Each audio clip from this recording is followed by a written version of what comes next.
अभी तो छुआ भी नहीं है तुझे। ये स्कूल जाकर ड्रामा सीख कर आई है तेरी बेटी महेश। तभी सुजाता चिमटे को गर्म करके प्रिया के हाथ में लगा देती है। ये कहानी शुरू होती है महेश के घर से, जो माधोपुर गांव में रहता है। यूँ तो महेश खुद पढ़ा लिखा नहीं था, पर उसकी सोच बहुत ऊंची थी। गांव के रईसों में महेश का परिवार भी आता था। महेश की शादी को अभी कुछ ही दिन हुए थे और उसकी पत्नी माँ बनने वाली थी। गोद भराई की रस्म में गांव की सभी औरतें महेश के घर रस्म करने आती है। काफ़ी देर हो गई भाभी को खुशखबरी सुनाने में। कहीं माँ बनने में भाभी को कोई दिक्कत तो नहीं है? अरे क्यों कोई दिक्कत होगी छबीली? दूध दही खिलाती हूँ मैं अपनी बहू को। देखकर तो लगता नहीं कि भाभी बेटे को जन्म पाएगी। जिसे भी देर से गर्भ धारण होता है और जिस औरत का शरीर कमज़ोर होता है ना, उसे तो बेटी ही होती है। अरे करम फूट जाए तेरा सत्यानाशनी। इतने शुभ दिन मेरे घर आकर बेटी पैदा होने का श्राप दे रही है। शर्म कर ले, अपनी 3-3 बेटियों की कतार खड़ी कर रखी है और हमें क्या रही है। वही ना माँ जी, अपना पति तो संभलता नहीं है और मुझे आकर ज्ञान बांट रही है। मुझे तो बेटा ही होगा जो मेरे वंश को आगे बढ़ाएगा। उसे पढ़ा लिखा कर अफसर बनाऊंगी मैं। अरे अभी पता लग जाएगा कि तू छोरा जनेगी की छोरी। जरा चल के तो दिखा फुलवा। फुलवा उठकर आगे चलती है, जिसे देखकर गांव की मासी का चेहरा बन जाता है। इससे पहले कि वो कुछ कह पाती, सुजाता अपने पर्स से नोट की गड्डी निकालकर उसके हाथ में रख देती है। बता मौसी, बेटा ही होगा ना? आपके घर के वंश को कोई रोक सकता है क्या? बेटा ही होगा। कुछ दिनों बाद फुलवा को दर्द उठता है और उसे एक बेटी पैदा होती है, जिससे आने वाले सभी रिश्तेदारों के चेहरे मुरझा जाते हैं। फुलवा भी लगातार रोती ही जाती है। ये ले, तुझे बाल गोपाल दे रही हूँ। अगली बार बेटा ही जनना। और अब रो के भी करेगी क्या? जो कर्म में आग लगनी थी वो तो लग गई। ये सब क्या तरीका है? आप लोग तो ऐसे रो रहे हैं जैसे घर पर कोई मातम हो। अरे भगवान ने हमारे घर लक्ष्मी भेजी है और आप लोग है कि रो रहे हैं। ये मेरी बेटी है और मेरी जिम्मेदारी। किसी को मेरी बेटी के जन्म पर टेस हुए बहाने की कोई ज़रूरत नहीं है। धीरे धीरे दिन बीतते जाते हैं। अब प्रिया 19 साल की हो जाती है।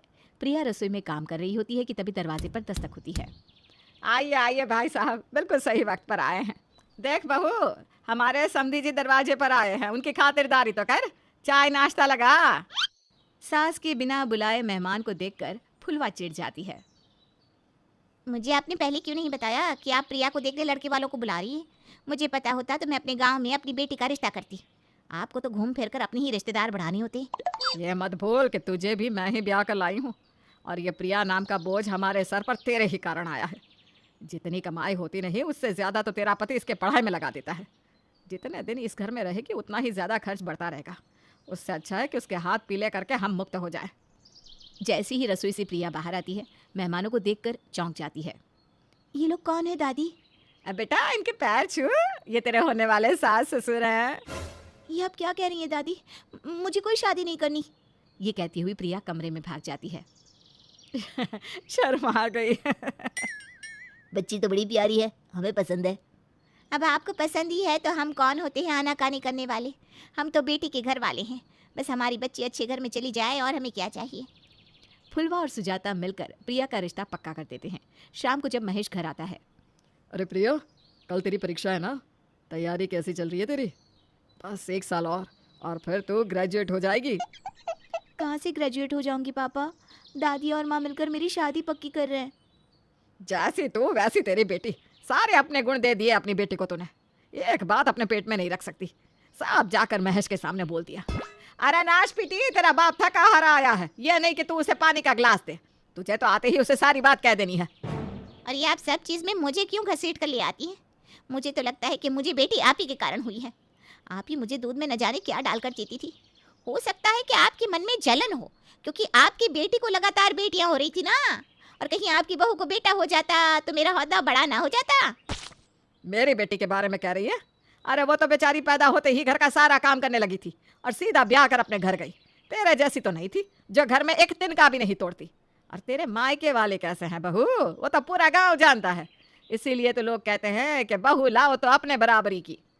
अब चुप भी हो जाओ आप दोनों। ये सब क्या है? किससे पूछकर आपने लड़के वालों को बुलाया माँ? मैं उनके घर जाकर अभी मना करके आता हूँ। मेरी बेटी पढ़ेगी, वो इन झंझटों में अभी नहीं पड़ेगी। शादी करनी है ना, पूरी उम्र पड़ी है उसके लिए। इस प्रिया ने न जाने क्या जादू कर दिया है तुझ पर। अरे अब तो गांव वाले भी बातें बनाने लगे हैं। कौन ही गया है स्कूल हमारे गांव से, बता। एक तुझे ही अपनी बेटी को पढ़ाना है। पैसे की कमी हो गई क्या जो बेटी के पैसों को खाना चाहता है? तुम्हें क्या लगता है माँ, तुम ये सब कहकर मेरा मन बदल दोगी? बिल्कुल नहीं। आज इस लड़की के कारण तू मेरी बात काटने लगा है। ये सब इस प्रिया के कारण।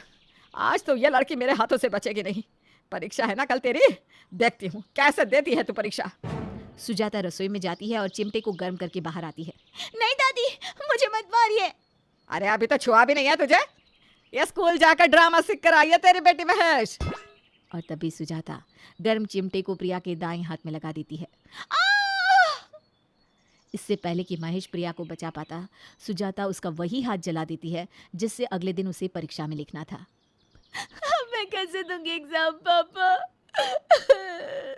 मुझे भी कुछ समझ में नहीं आ रहा बेटा। मैं भी अनपढ़ गवार कहीं का, कैसे तेरी मदद करूं।